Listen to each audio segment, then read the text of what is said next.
I'm not ashamed. What was the sign given by Judas to the multitude of troops used to identify Jesus? This is the question that we seek to answer today as we continue our verse-by-verse study of the book of Matthew on walking through the Bible. The glory of his cross.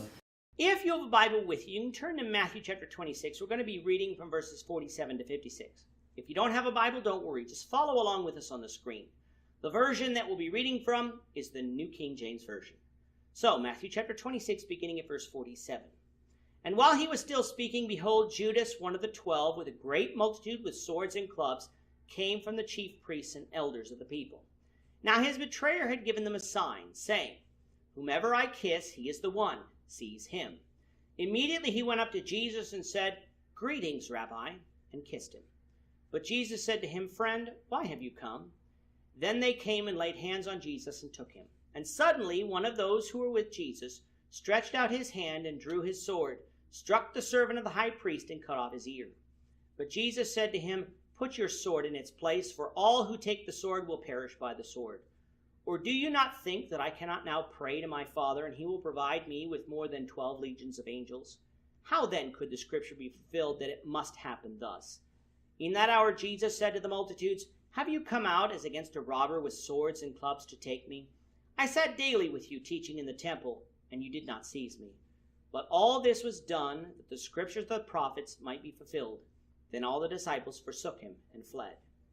In the last episode, we had Jesus in the Garden of Gethsemane praying to God. He prayed 3 times to the Father to let this cup pass from me. We discussed that Jesus was not asking the Father to remove the cross, for that is the very reason he came to earth. He was praying that the Father remove the agony of what he was facing at that very moment. However, as always, he prayed that it was the Father's will be done, not his own. Jesus was obedient unto death, an example for us to follow. While Jesus was praying, the disciples had fallen asleep. Jesus mildly rebuked them for this, but the disciples didn't sleep out of indifference, but Luke 22:45 said they slept out of sorrow. Indeed, the spirit was willing to watch with Jesus, but because of the late hour, probably approaching midnight, the flesh was weak, so they slept. After finishing praying, Jesus again woke the disciples and told them to get up, for his time was drawing near when he would be betrayed. Today's reading said that no sooner as he got those words out of his mouth that Judas arrived with a great multitude sent from the chief priests and elders to arrest Jesus. They came with swords and clubs, armed for battle, as if Jesus was going to put up a fight. That would be the normal expectation, but as we know, Jesus was going to allow himself to be arrested without incident. Judas had told the multitude that he would give them a sign as to the identity of the one that they were to arrest. That sign was a kiss. A kiss was a sign of greeting, and to those standing by, it would not be immediately seen as a sign of betrayal, which in this case it was. Jesus was not fooled. He knew exactly what Judas was doing.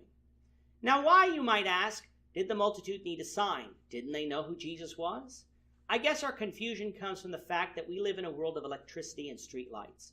When we walk down the street at night on a well-lit road, we can see the face of those around us, and if we know them, we'd be able to recognize them. However, on the Mount of Olives, no lights existed. The book of John would relate that they have torches, but even then, these torches would not brighten the faces of those in the garden, but would simply allow them to climb the Mount of Olives without an issue.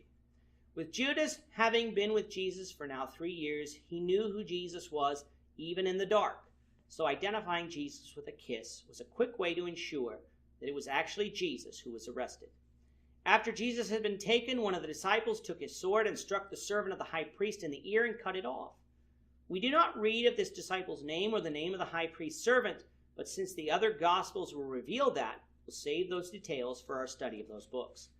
Jesus told the disciple to put his sword away, for all who take the sword will perish by the sword. That axiom is still true today. If we decide that we're going to take up weapons and make a habit out of using them, eventually we'll find someone who is better than us at using those weapons who will then kill us. Now, this doesn't mean that the Bible teaches against self-defense, but it does provide us a warning about using weapons and the consequences for using them. Jesus didn't need the protection of his disciples here to prevent his arrest. If he wanted protection, he could have prayed to the Father that he send 12 legions of angels, about 72,000 angels, to release him from the mob. But if he did that, then Scripture wouldn't be fulfilled concerning him, that he was to die for the sins of the people. Jesus was going to fulfill prophecy. Before being led away, though, Jesus turned to the multitude and said, "You saw me teaching daily in the temple, but you didn't take me then." A reminder that the chief priests were acting out of cowardice, not out of a desire for justice. Seeing Jesus being led away, the disciples fled, just as Jesus said that they would earlier in the night. Again, a fulfillment of Scripture.